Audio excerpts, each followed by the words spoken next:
firmly established ideas on the formation of the elements of our solar system, unquote. And B, scientists say there were many stars whose light takes millions of years to reach the Earth. How then could stars be only 6,000 to 8,000 years old, as many biblical Christians claim? If we are only now receiving light that was sent millions of years ago from stars, then obviously the age of many stars is well beyond 8,000 years.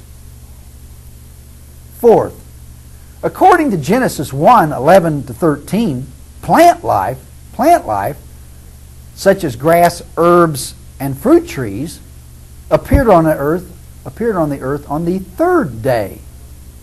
But later, Genesis 1:20 to 23 says, quote, God said, let the waters bring forth abundantly the moving creature that hath life. And God created great whales, and every living creature that moves, which the waters brought forth abundantly, after their kind. And the evening and the morning were the fifth day, unquote. In essence, according to Genesis, life existed first on land as plants, and later the seas teemed with living creatures. Science, on the other hand, says the sea teemed with animals and vegetable life long before life appeared on the land.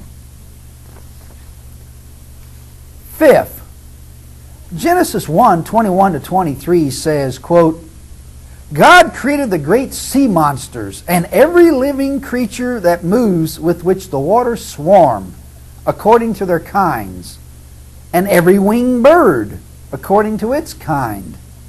And there was evening and there was morning, a fifth day, unquote. So fishes and birds appeared on the same day. Yet science says that fishes appeared long before the birds. They weren't created during the same day or during the same period. 6. Genesis 1:21 says, quote, God created every winged fowl after its kind, unquote, followed by the dating of this event on the fifth day in Genesis 1:23. But 2 verses later in Genesis 1:25, the text says, quote, God made the beast of the earth and everything that creeps upon the earth, this would include reptiles, after its kind, unquote. And Genesis 1:31 says the evening and the morning were the sixth day, unquote. So according to the Bible, fowl, or birds, appeared on the fifth day, while creeping animals, like reptiles, appeared on the sixth day.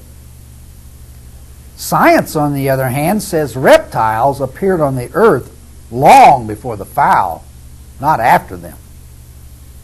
7th, in Genesis 1:24 to 25, God said, quote, let the earth bring forth the living creature after his kind, cattle and creeping things, and the beast of the earth after his kind, and it was so, unquote.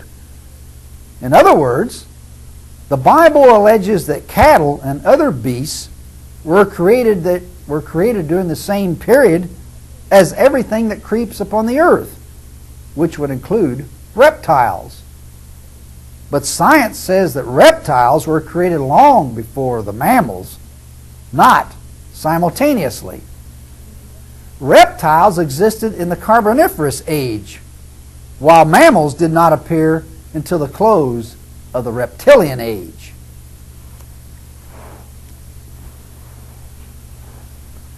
Eighth, Genesis 1:20 says, quote, God said, let the waters bring forth abundantly the moving creature that hath life, and fowl that may fly above the earth, unquote. Although it may come as a shock to biblicist, birds did not come directly from water. 9th, Genesis 1:27 says, quote, so God created man in his own image. In the image of God created he him. Male and female created he them, unquote. And Genesis 1:31 places this event on the sixth day.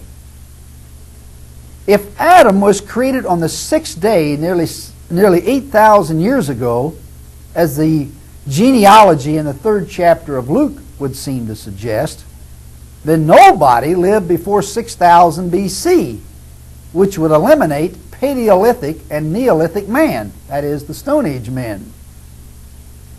10th, Genesis 1:30 says, quote, "To every beast of the earth and every fowl of the air, and to everything that creeps upon the earth, I have given every green herb for meat," unquote.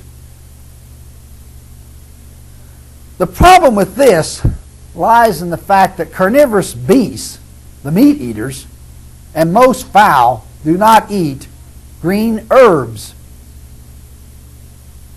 11th, one of the most puzzling anti-scientific concepts is found in Genesis 1:31, which says, quote, "God saw everything that he had made," and Genesis 2:2, which says, "On the seventh day God ended his work," unquote.